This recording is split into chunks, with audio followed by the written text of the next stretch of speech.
Bueno, gracias a todos y ahora sí, me toca presentar a Marisa Canicova, licenciada en nutrición de Argentina. Marisa lleva muchísimos años trabajando, investigando inclusive sobre la enfermedad inflamatoria intestinal.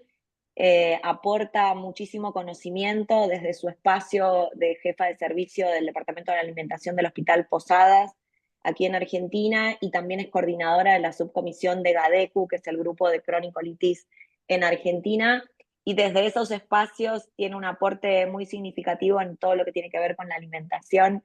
Es una colaboradora desde el inicio con nuestra fundación, así que Marisa, siempre es un placer enorme tenerte, sobre todo por esta claridad y sobre todo traer a la población información, ¿no? Porque uno tiende bueno, a pensar que la alimentación tiene que ser restrictiva y claramente no lo es así. Así que en este ratito un poquito la intención es que vos lleves esa información para saber cada paciente cómo actuar y obviamente, bueno, siempre desde la generalidad y la particularidad después también vos lo vas a mencionar, pero es importante que cada uno pueda tener, ¿no?, esa atención personalizada para saber cómo abordar en el día a día su tratamiento también, inclusive desde esta perspectiva de la alimentación. Marisa, todo tuyo y dejamos el espacio de preguntas, si quieren ir escribiéndolas en el chat, para que después que Marisa termine su presentación podamos ir leyendo esas consultas y Marisa va a ir contestándolas uno a uno. Gracias, Marisa, nuevamente. Hola, buenos días. Bueno, un placer. Primero felicitarlos por toda esta convocatoria de Latinoamérica, por la importancia que ustedes le dan a la alimentación en la enfermedad inflamatoria intestinal. Así que mi idea es hoy tratar de derribar muchos mitos que seguramente a medida que yo vaya hablando en la charla, ustedes van a ir pensando, y esto me pasa a mí o le quiero preguntar, así que como dijo Luciana, muchas de las cosas se van a ir dilucidando a lo largo de la charla, pero si no, después al final me van preguntando. Así que si querés, Luciana, ¿me das el permiso para compartir pantalla? ¿Ya lo tengo? Sí, en teoría sí, nosotros apagamos las pantallas nuestras para que No. quedes vos con tu exposición. Ok. Creo que tengo que ¿No pedir tenés el permiso, no tengo permiso? el... Ahí A está, ver, ahí lo pero tengo, ahí dale, lo genial, tengo, te dejamos a vos. ahí lo comparto. ¿Se ve bien ahora? Me parece que sí, ¿verdad? Sí, perfecto. Bueno, un poco la presentación ya le hizo Luciana. Así que presentarles, a mí me gusta siempre presentar los equipos donde trabajo. Esta, la foto de la izquierda, es el equipo de enfermedades inflamatorias. Siempre para atender un paciente con una enfermedad inflamatoria intestinal se tiene que atender en equipo. Es decir, uno solo no puede, siempre debemos trabajar en equipo. Este es el equipo que se formó en el hospital en el año 2010. Ahora es mucho más grande. Y acá a la derecha ven la foto del año pasado, cuando presentamos la guía de recomendaciones para pacientes con enfermedades inflamatorias intestinales, que hoy se van a llevar como regalo el acceso a esa guía para que ustedes la puedan tener y compartirlas con cada uno de los pacientes con enfermedades inflamatorias intestinales. Estas son cada una de las nutricionistas que trabajamos en GADECU, que yo las coordino ya desde el año pasado que armamos este equipo. GADECO es el Grupo Argentino de Enfermedades de Crohn y de Colitis ulcerosa, y cada una de estas nutricionistas trabajan en cada uno de los centros de referencia de toda Argentina. Y la idea es potencializarnos, tratar de trabajar todas en conjunto para tratar de brindar y mejorar la calidad de atención de nuestros pacientes. Esta es la guía que les hice mención anteriormente. Está en la Fundación Más Vida, es más, la pueden bajar desde Google. Si ustedes ponen recomendaciones nutricionales para pacientes con enfermedad inflamatoria intestinal, y ponen si quieren mi apellido, ya la pueden bajar, se descarga libremente. Esta es la segunda edición. La primera la hicimos hace ya 10 años, la actualizamos y siempre le decimos lo mismo. Esta es una guía de atención para pacientes en forma general de enfermedades inflamatorias intestinales. Esta guía tiene que ser adaptada si un paciente tiene alguna, si está con desnutrición, si tiene una estenosis, si tiene que someterse a una cirugía. Bueno, estas son pautas generales, siempre aclaro lo mismo. Esto no tiene que estar tomado como un dogma, sino después cada uno lo tiene que charlar con su equipo. Esto es importante que se los aclare. Los objetivos de esta guía, más que nada, es que ustedes, los pacientes, puedan mantener un peso saludable, ¿Por qué? Pues no solamente vemos pacientes desnutridos. Hoy por hoy también vemos en los pacientes con enfermedades inflamatorias intestinales pacientes con sobrepeso y obesidad, lo que denominamos malnutrición. Cuando hablamos de malnutrición, hablamos de desnutrición por un lado y hablamos por otro lado del sobrepeso y la obesidad. ¿Qué pasa con el sobrepeso y la obesidad? Va a producir una inflamación crónica persistente en una enfermedad inflamatoria. Entonces, por eso es tan importante que los pacientes mantengan un peso saludable.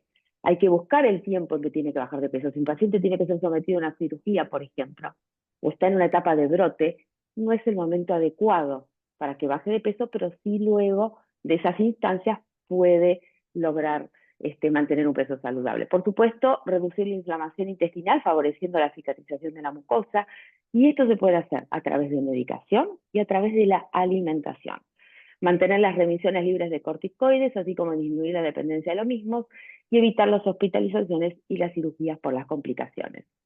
Vamos a ver algunos aspectos generales de lo que es la enfermedad inflamatoria intestinal y cuál es el impacto que tiene la alimentación como factor de riesgo de prevención y también la importancia que va a tener a lo largo del tratamiento. Y nosotros los nutricionistas y en general todo el equipo médico, ¿cómo nos manejamos? ¿De dónde sacamos la información? Y esto es importante que ustedes lo sepan.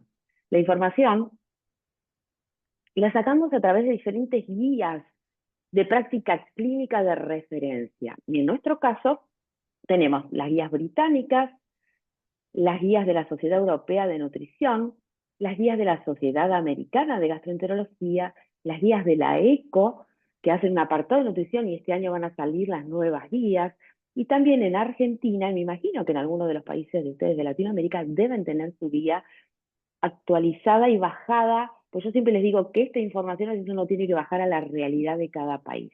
Pero sí esto es lo que nosotros nos guiamos, las guías de práctica clínica. Cuando uno brinda un plan de alimentación, tiene un respaldo científico detrás de todo esto. Vamos a hablar un poco de cómo influye la alimentación, cuáles son los factores de riesgo. Ya sabemos que en la década de 1950 empieza la urbanización, la industrialización. Y esto fue llevando desde allá, desde el año 1859, en donde aparece el primer caso de la enfermedad inflamatoria intestinal, cómo esta urbanización o esta industrialización fue llevando a que los alimentos ricos en grasas, ácidos grasos omega 6 poliinsaturados, que son aquellos que son más inflamatorios, los azúcares refinados, aquellos alimentos procesados o bajos en fibra, van a conducir a una mayor inflamación. Es así cuando un paciente me dice, pero yo prefiero comerme una barrita cereal antes que una fruta. No, siempre va a ser mejor la fruta, que es algo fresco. Yo prefiero comer el pan lactal antes que un pan fresco, un pan de la panadería.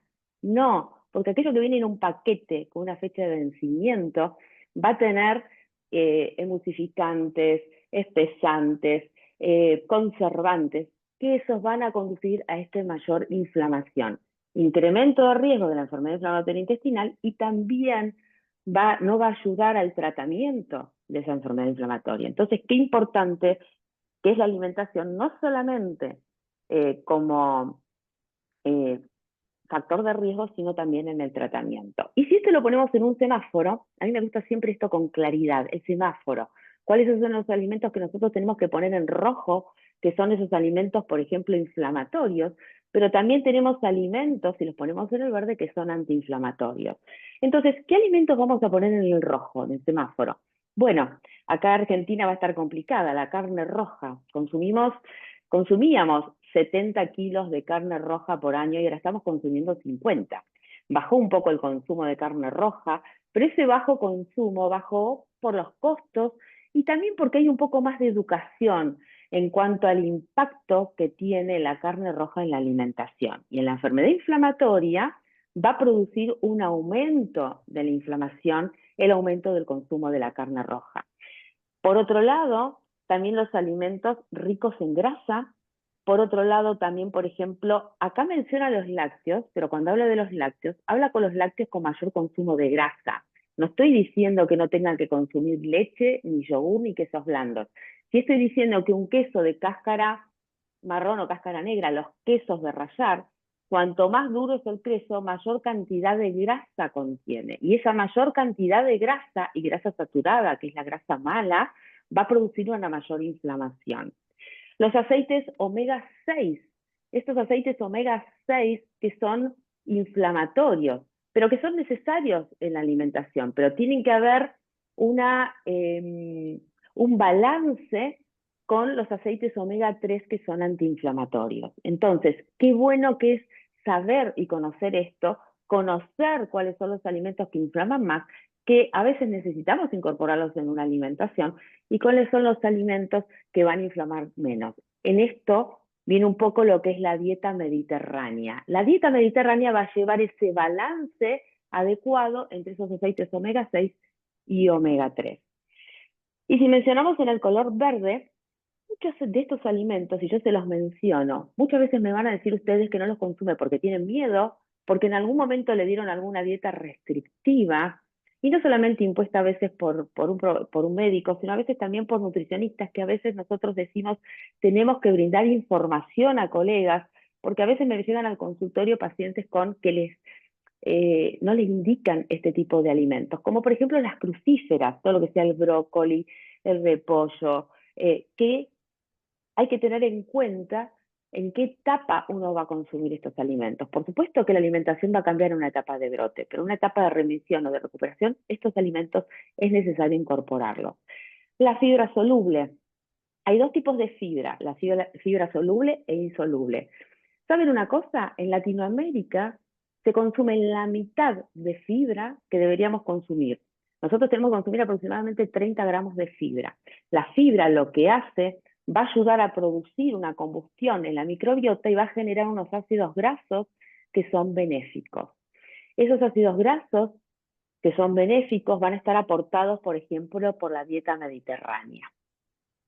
Entonces, las guías de práctica clínica, por ejemplo, las guías ESPEN, nos dicen que una dieta rica en frutas y en verduras, rica en ácidos grasos omega 3 y baja en ácidos grasos omega 6, se asocia con una disminución de riesgo de desarrollar enfermedad inflamatoria intestinal. Y esto un poco, si mencionamos lo que es la dieta occidental, la dieta rica en grasas, y por otro lado, la dieta mediterránea, vamos a ver el impacto que va a tener en la microbiota. ¿Qué es la microbiota? Es lo que denominábamos anteriormente la flora intestinal.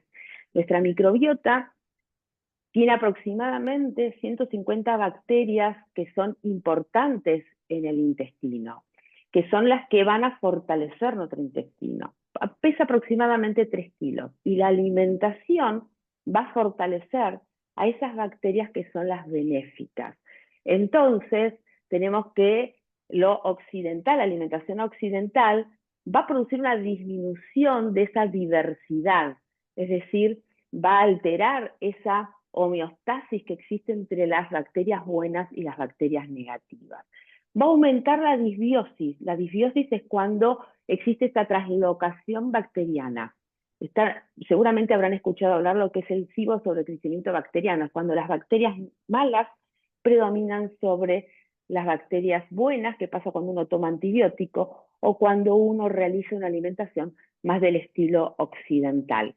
Por otro lado, en el lado derecho, podemos ver cómo la alimentación rica en fibra, rica, por ejemplo, en verduras, rica en alimentos saludables, van a producir un beneficio de, por ejemplo, firmicutes y un aumento de la diversidad.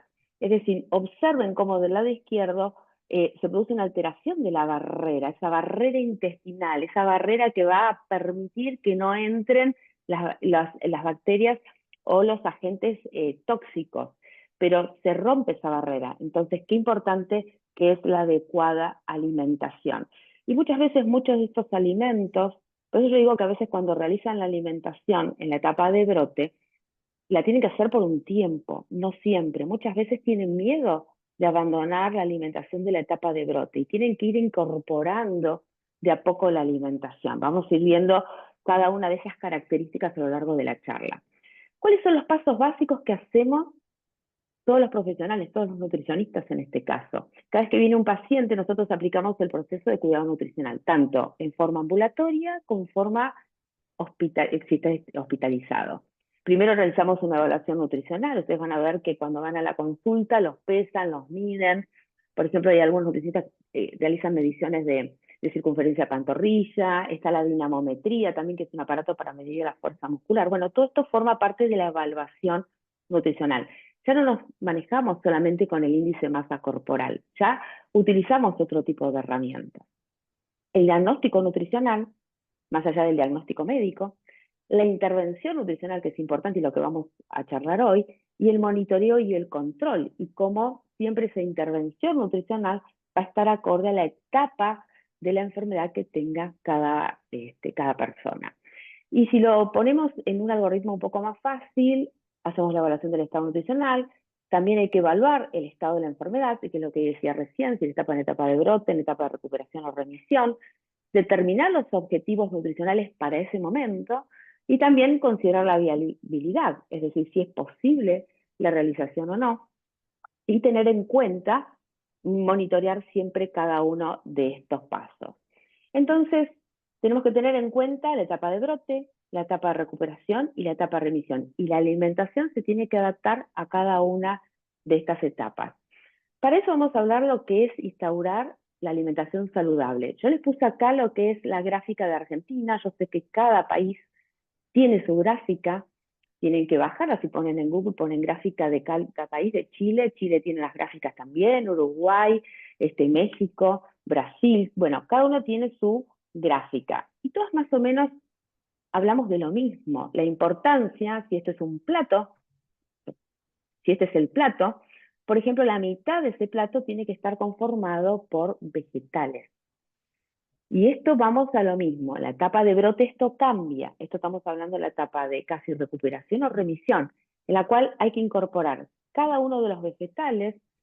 Yo siempre le digo lo mismo, si hay un paciente que no tolera ya de por sí un vegetal, no lo incorpore, pero la idea es que incorpore fibra. La mitad de ese plato tiene que estar conformado por vegetales, tanto crudos como cocidos. Cuanto más color tenga ese plato, mucho mejor. Ese estilo de vida saludable que incorpore una buena adherencia, principalmente de una dieta mediterránea, y la práctica de ejercicio físico va a lograr esa dieta equilibrada que estábamos hablando recién. Por otro lado, también incorporen las legumbres o los cereales o los panificados, también el grupo de los lácteos, que ahora a lo largo de la charla vamos a hablar de la importancia que tienen, porque nos van a incorporar proteínas de alto valor biológico. ¿Qué significan las proteínas de alto valor biológico? Las proteínas lo que van a hacer es ayudar a mantener nuestra masa muscular. Esa masa muscular que es importante también y que vamos perdiendo a lo largo de los años.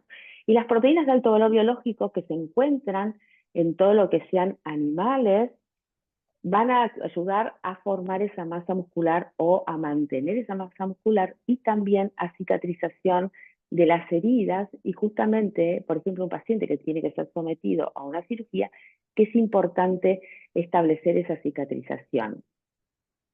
Las proteínas de origen animal son importantes, todo lo que sean los diferentes tipos de carnes, los diferentes tipos de lácteos.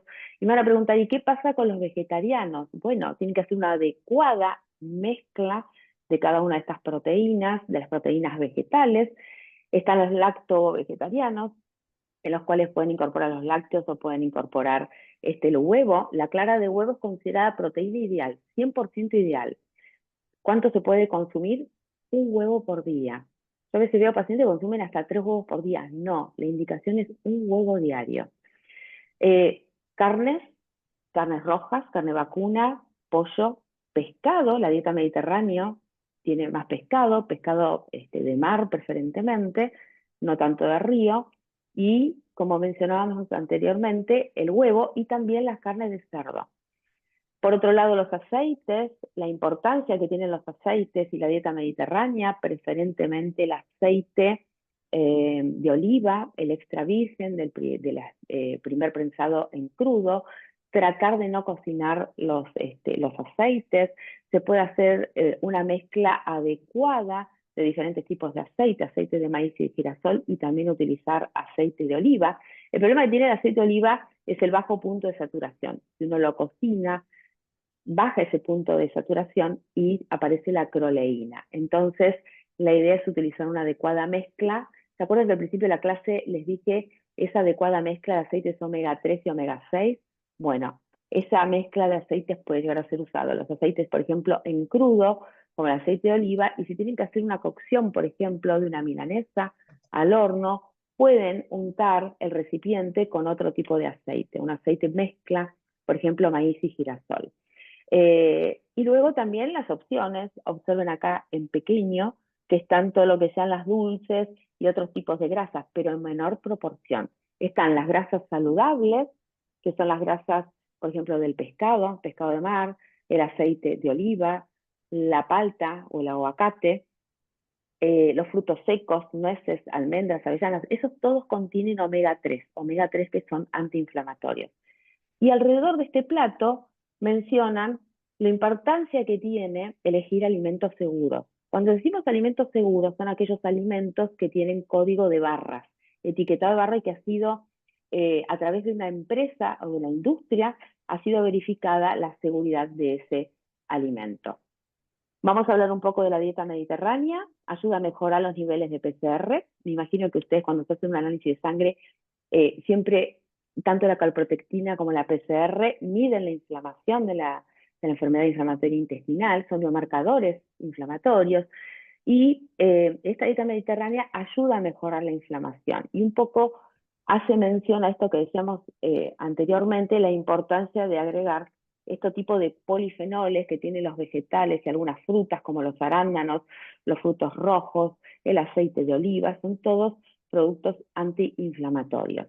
Entonces, si queremos eh, comparar lo que es la dieta occidental, como tenemos acá a la derecha, que es la dieta con alimentos procesados o ultraprocesados, todo lo que venga envasado, tiene bajo contenido de fibra y va a promover una disbiosis a nivel de la microbiota. Va a hacer que las bacterias malas actúen sobre las bacterias benéficas, quitándole ese beneficio que va a ser en cuanto a nuestra microbiota intestinal.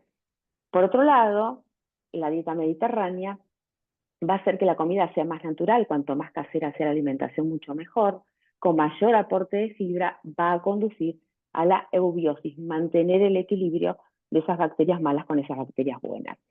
Y acá les traigo un ejemplo, y ustedes ven siempre que yo abajo de mis diapositivas pongo la información. Esto es muy importante también, que ustedes sepan de dónde yo saco esta información. Es la evidencia científica que les decía anteriormente. Muchas veces hay pacientes que no toleran, por ejemplo, los frutos secos como tal. Entonces yo a veces les digo que a veces procesándolos o pisándolos se toleran mucho mejor y mezclándolos, por ejemplo, con un yogur.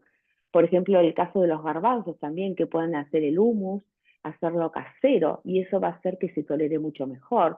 Por ejemplo, las frutas en un licuado muchas veces se pueden tolerar mejor, o por ejemplo las sopas o los purés de aquellos vegetales. Por supuesto que siempre es mejor consumirlo en su expresión, como está el vegetal, pero a veces cuando están en esa etapa que están saliendo del brote, muchas veces pueden ir a este tipo de alimentos que van a tolerarlo mucho mejor, facilita la digestión y también van a minimizar mucho las molestias.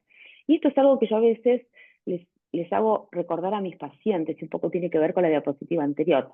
Como cuando ustedes salen, por ejemplo, de etapa de brote o una etapa en la cual ustedes están con mayor dolor o mayor intolerancia, cómo a veces incorporan, por ejemplo, que uno siempre empieza a comer el pollo y el arroz, eh, y disminuir los vegetales que van a producir una mayor inflamación, porque si bien esos vegetales mejoran la microbiota, producen una combustión de ácidos grasos de cadena corta que son antiinflamatorios, pero cuando están expresados en mayor cantidad pueden llegar a inflamar. Entonces, cómo las etapas en cómo ustedes van incorporando la alimentación es tan importante. Entonces, traten de comer menos vegetales cuando están con molestias, comer un poco más de arroz o fideos de arroz, y luego vayan incorporando lentamente los vegetales hasta que disminuya esa etapa de molestia o del dolor. Esto es muy importante. Y esto yo a veces se los doy, saquen una foto, porque esto es importante que ustedes lo tengan, porque a veces hacen esto, pasan directamente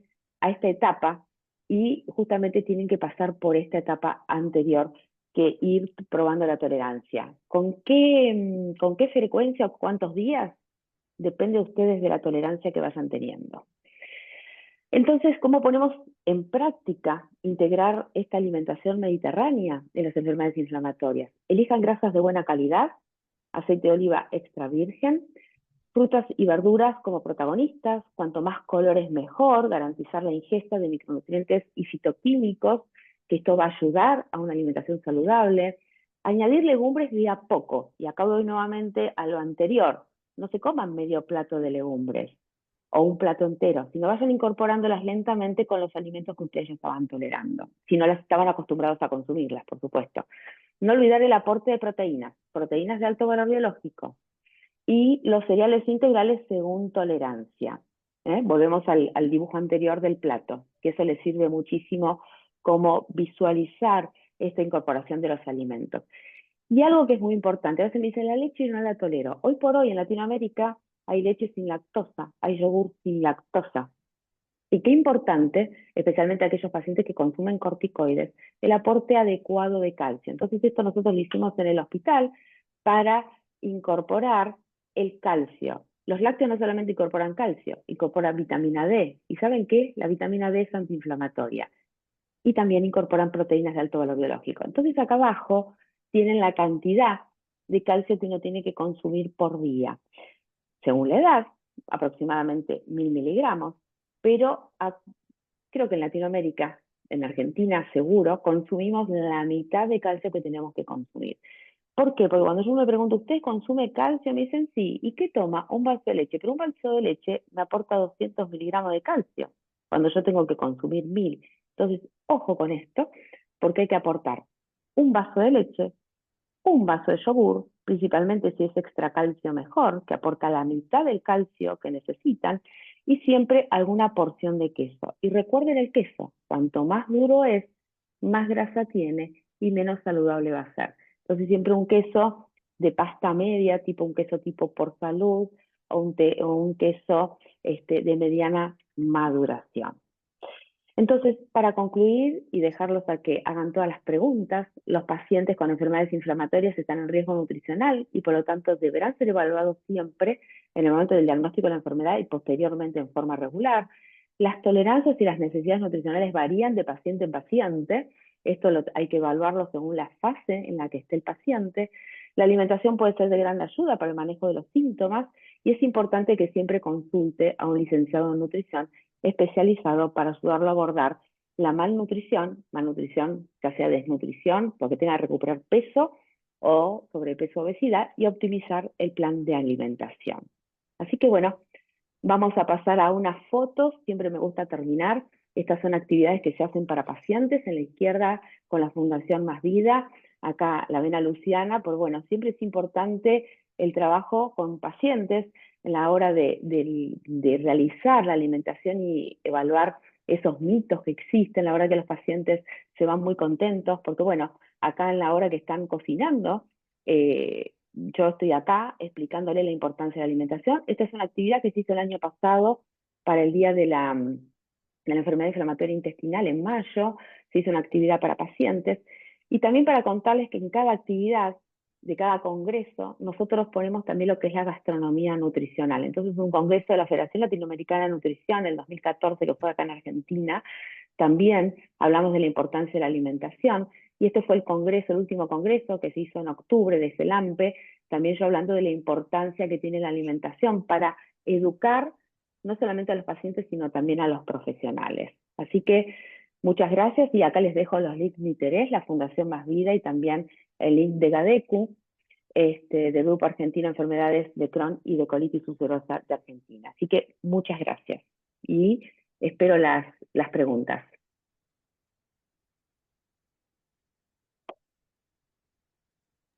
Vale, muy bien. Ahora vamos a empezar las preguntas y voy a leer las que tenemos. Ahora empiezo con una y contestas y después vamos a otra, ¿vale? Ok. Ok, la primera, Elina Trabal dice, hola, tengo enfermedad de Crohn y quisiera saber sobre alimentación para ostomizados. ¿Es diferente? Buena pregunta, porque ahí es donde este plan de alimentación que uno habla en forma general lo tiene que hacer en forma individual. Hay que ver en qué etapa está, cuándo se hizo esa ostomía.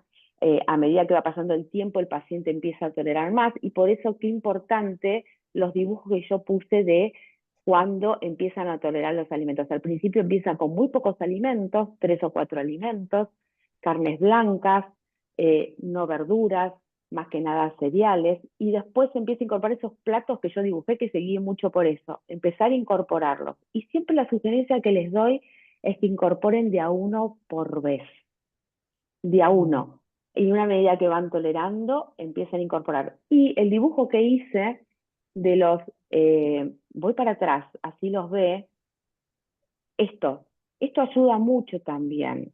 Esto ayuda mucho a tolerar, pero si ya es de reciente, se la hizo recientemente, tiene que ir más lento. Si ella ya tiene un tiempo, ya puede ir avanzando mucho más rápido.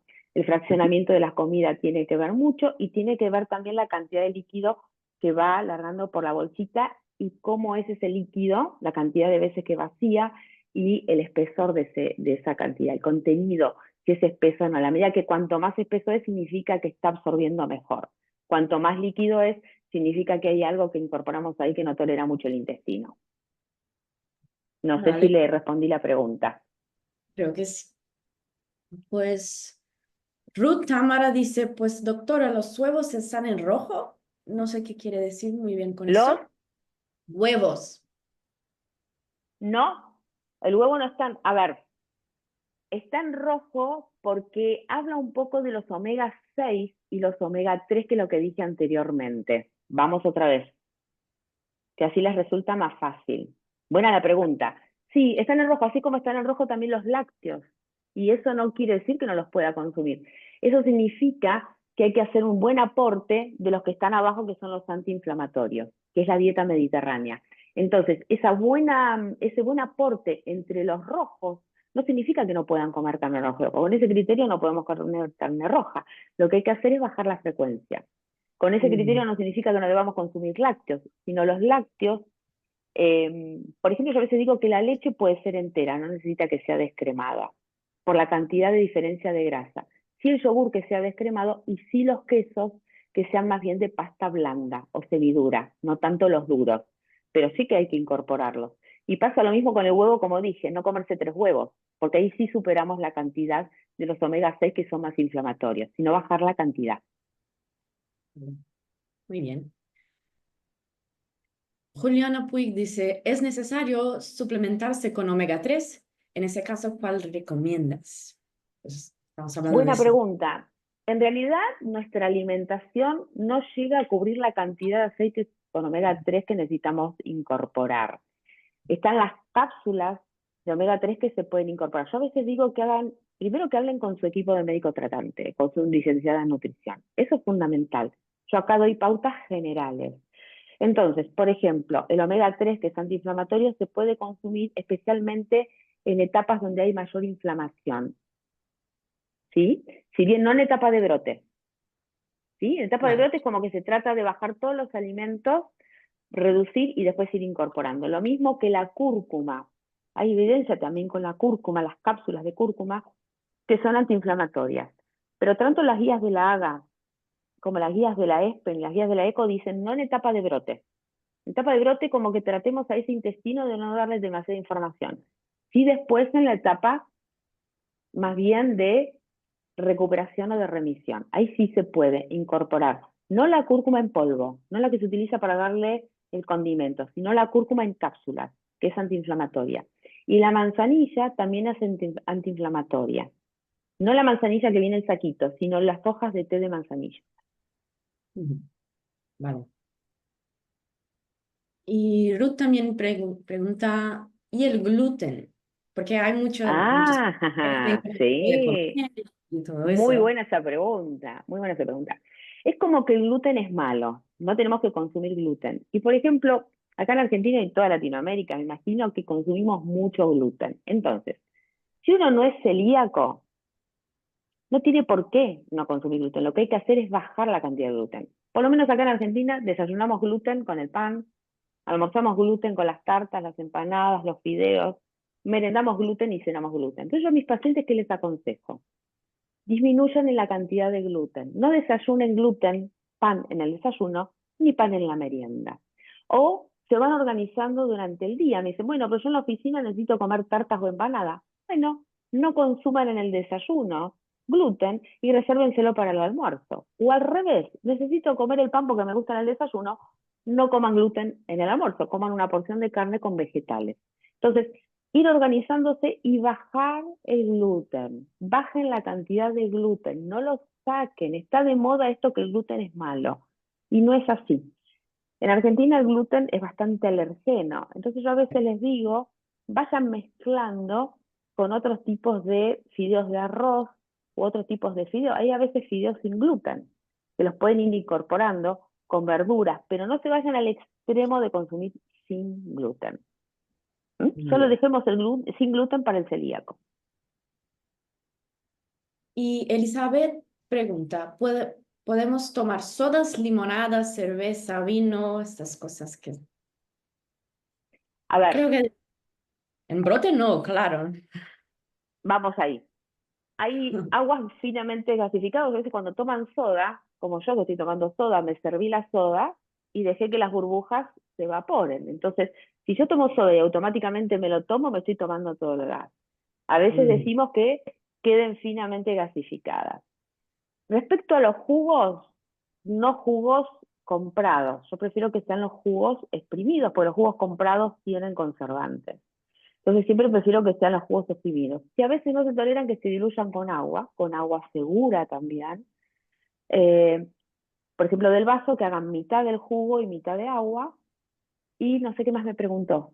Las limonadas pueden ser, sí, ¿por qué no? Y No sé qué otra cerveza, pregunta me hizo. el alcohol, pues es El más, alcohol yo lo reservaría, siempre consulte con su médico. sí.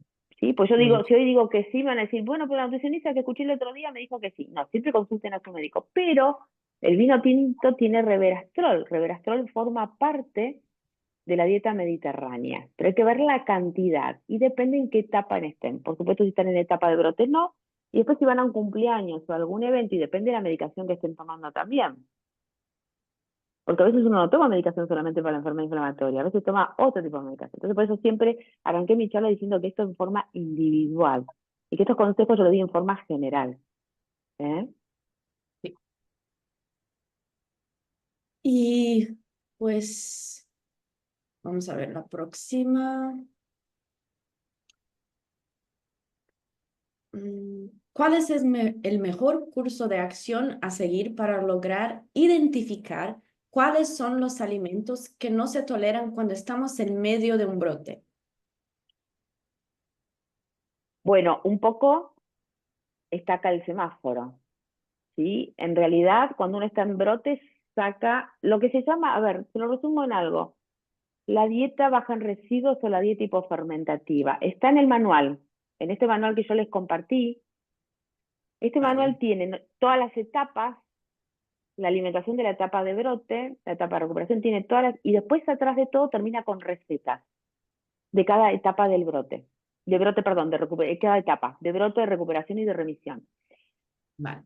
La dieta de brote es así chiquita, es cortita, es la dieta baja en residuos, es donde se comen carnes blancas, se come arroz, no se comen casi vegetales, muy poco, no se comen frutas, que es todo lo contrario de cuando uno está en etapa de recuperación, ¿no? Entonces, por eso es tan importante ir de una etapa a la otra, transitando y ir agregando de un alimento por vez a medida que se va tolerando. Hay algo que dice este libro que es muy importante y que puede ser que uno no tolere determinados alimentos. Ahora, ¿qué pasa si yo lo incorporo? ¿Cómo sé si lo toleré o no? ¿O qué pasa si no lo tolero?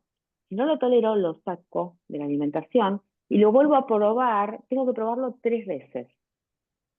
Si yo no lo toleré esas 3 veces que lo incorporé, ahí sí lo tengo que sacar. Porque a veces lo incorporé y no era el momento adecuado y me quedo con miedo de ese alimento. Y muchas veces me llegan pacientes con dietas muy restrictivas. Dicen, no tolero. No, no es que no toleras. A lo mejor lo incorporaste en un momento que no era el adecuado. Por eso un dibujo que le hice de los platos y las fases. Eso es muy importante. Muy bien. Eh, Vamos a ver. Esta es más personal, pero creo que muchas personas pasan por eso. Buenos días, hablo desde Brasil. Pedro lo dice. Tengo una pregunta. ¿Cómo consumir calcio? Soy intolerante a la lactosa y la leche animal. Uso leche de avena. Tengo Crohn. Pues muchos no pueden consumir la Bueno, leche. Entonces, ¿qué hacer? vamos, perdón que lo lleve, pero me parece que es mucho más fácil lo visual, ¿no? Que a usted le sirve Mucho. también. A ver, no toleramos esto de acá arriba, si no tolera la lactosa. Hay leche sin lactosa, seguramente en Brasil seguro que hay. Hay yogur sin lactosa, hay queso untable sin lactosa. Y si no, nos vamos a estos quesos, a los quesos. Ujú. Uy,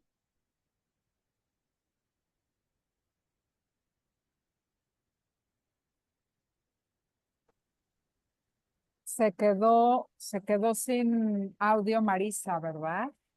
sí, Ahora, no la oigo y ni la veo más. ¿cómo le podemos avisar, Luciana? ¿Le puedes avisar que algo pasó con su internet? Sí, sí.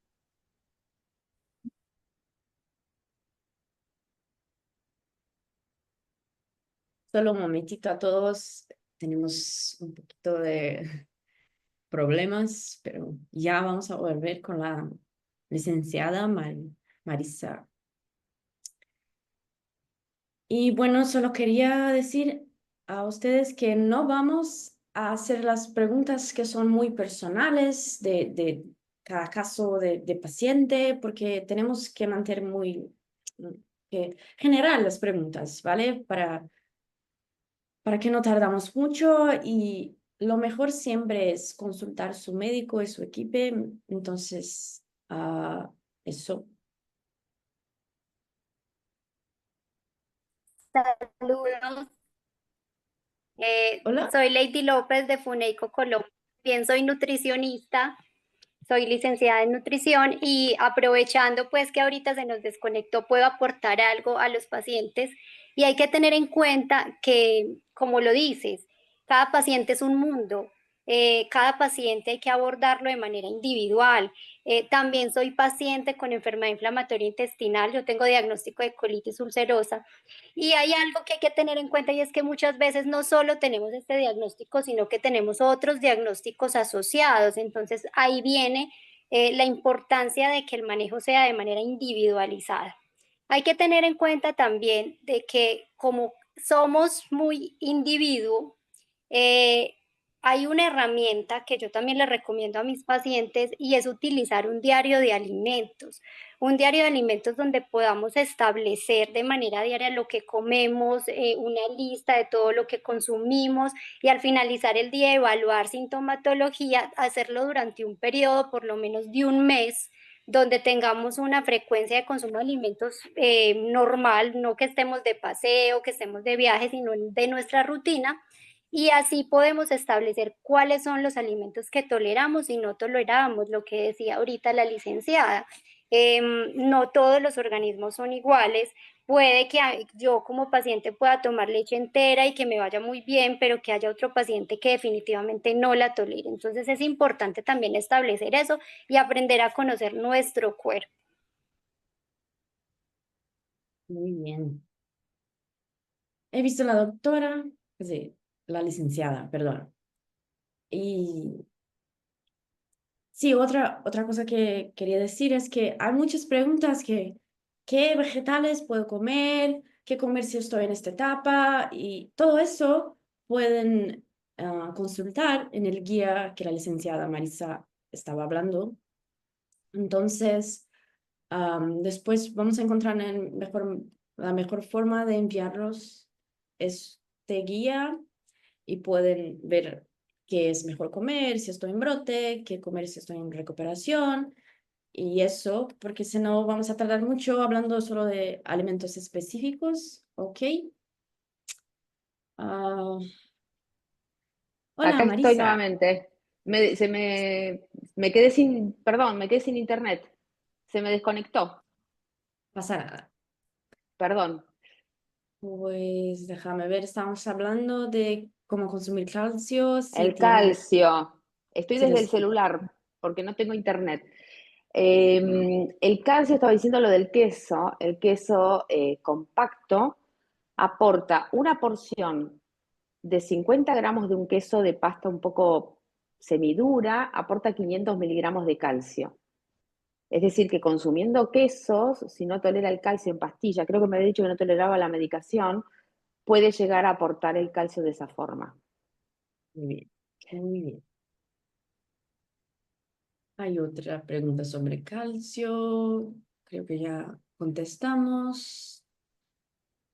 Déjame ver. Mm, ¿Pueden tomar café con leche los pacientes con Crohn? Hay otras preguntas sobre el café. A ver, siempre les digo lo mismo. El café en etapa de brote no. Café no de cápsula, sino un café de la cafetera de filtro, le decimos nosotros, ¿no? Un café de grano, molido de grano va a ser mucho mejor. Y hay que tener en cuenta cuánto café toman. Porque yo a veces tengo pacientes que toman 4 cafés por día. Entonces le digo lo mismo, ¿cuántos cafés toman ustedes? Porque a veces necesitan el café de la mañana. Y leche, bueno, si toleran la lactosa, en general la mayoría tolera la lactosa. Y la lactosa pasa lo mismo que cuando hice el dibujo del plato. Yo les digo a veces que vayan también con el vaso, incorporando la leche de a poco. Que incorporen un dedo, 2 dedos, 3 dedos, ¿sí? Así le hago el ejemplo, un dedo, 2 dedos, 3 dedos de cantidad de leche, no un vaso de leche en una prueba de tolerancia cuando no vienen tomando leche durante un tiempo. Entonces, vayan de a poquito, hasta que ese intestino va incorporando la tolerancia. Es así. Muy bien. Una pregunta un poquito diferente. Hola, ¿el ayuno intermitente tan de moda ahora es recomendable para estas EI o es mejor hacer más ingestas durante el día con proporciones reducidas? No hay evidencia. A ver, si es un paciente que está con sobrepeso, obesidad, que quiere bajar de peso, hay el ayuno no está demostrado en enfermedad inflamatoria. Sí, lo que puede hacer es que quiera bajar de peso, hacer un ayuno 3 veces por semana, de 14 horas, no irse esos ayunos de 18, 20 horas. Pueden hacerlo, pero yo siempre recomiendo lo mismo, que bajen de peso haciendo comidas frecuentes, comiendo saludable. Y si ven que no pueden bajar, que se los instaure una nutricionista. Y yo siempre le digo lo mismo, no es necesario hacer el ayuno de lunes a lunes o de lunes a viernes y después comerse todo. Tiene que formar parte todo también de una educación. Y no es necesario que lo hagan todos los días, lo pueden hacer lunes, miércoles y viernes de 12 a 14 horas. Pero si hacen el ayuno y después comen mal durante todo el día, no sirvió de nada el ayuno. Sí. Natalia López pregunta, ¿qué pasa con el azúcar? ¿Qué tan inflamatoria es? Soy una Es mamá de una... inflamatoria. Sí, soy una mamá de una niña con Crohn y es muy difícil, sobre todo en época escolar, para hacer galletitas, muffins sin azúcar. Había Bien, otra pregunta también para niños y el azúcar y el chocolate, ¿qué hacer? Que es difícil. bien. Vamos de atrás para adelante. Chocolate puede ser chocolate amargo. Si me dice un niño, pero a un niño no le gusta el chocolate amargo. Bueno, puede ir a un chocolate y la frecuencia, vuelvo a lo mismo. La frecuencia. A ver, yo a un chico no le puedo decir no comas chocolate. Sí, no comas un alfajor como comemos tantos acá en Argentina, me imagino que en Latinoamérica también, o las galletitas que vienen envasadas.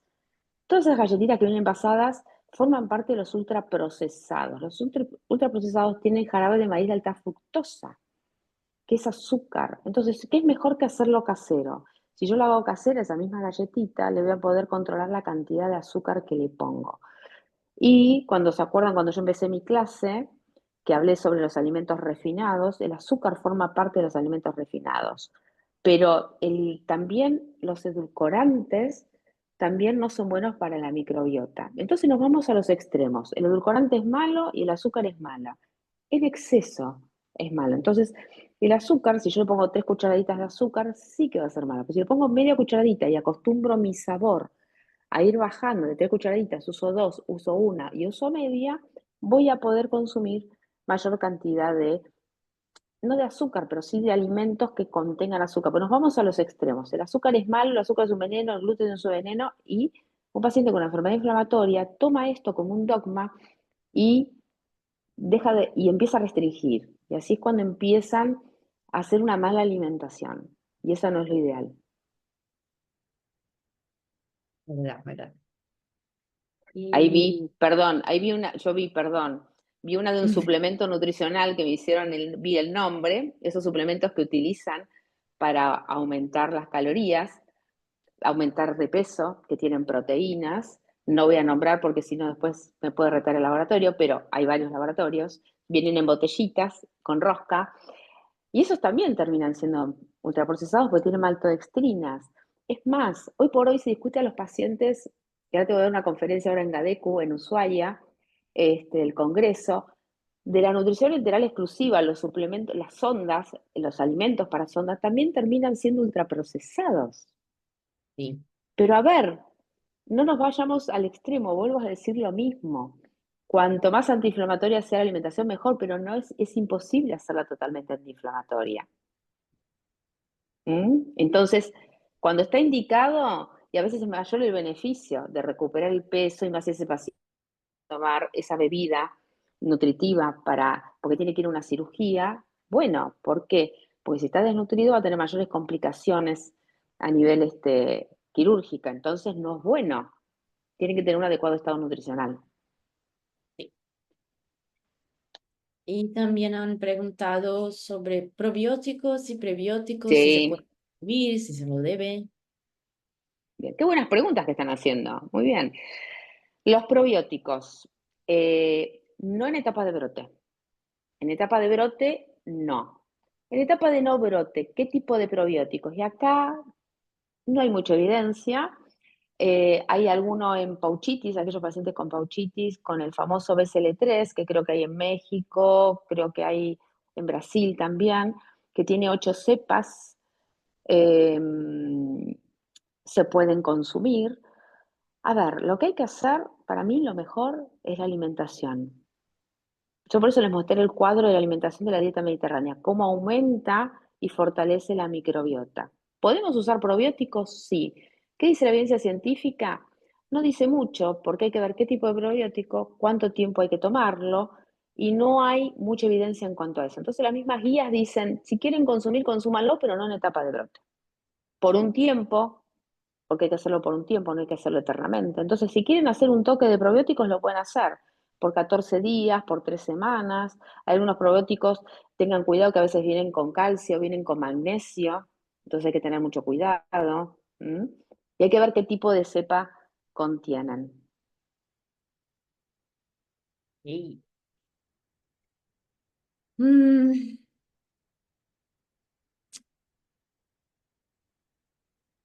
y para quien hace pues ejercicio, se puede consumir proteína en polvo. Hay contraindicaciones.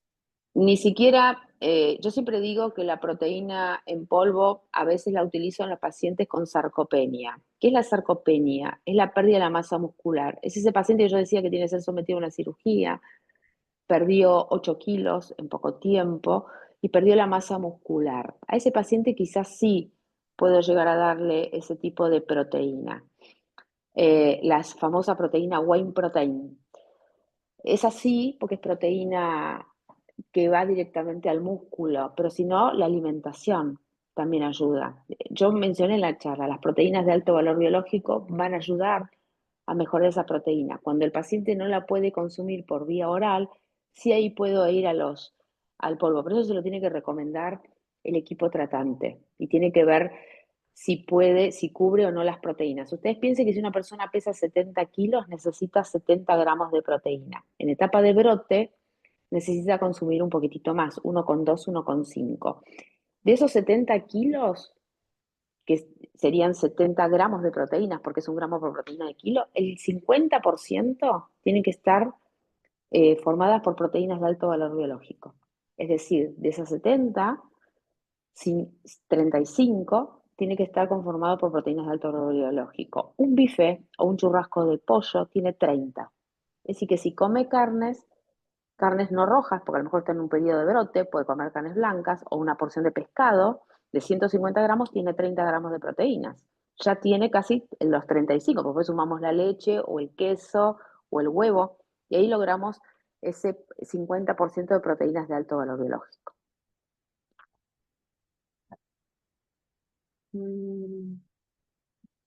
Déjame ver. Mm,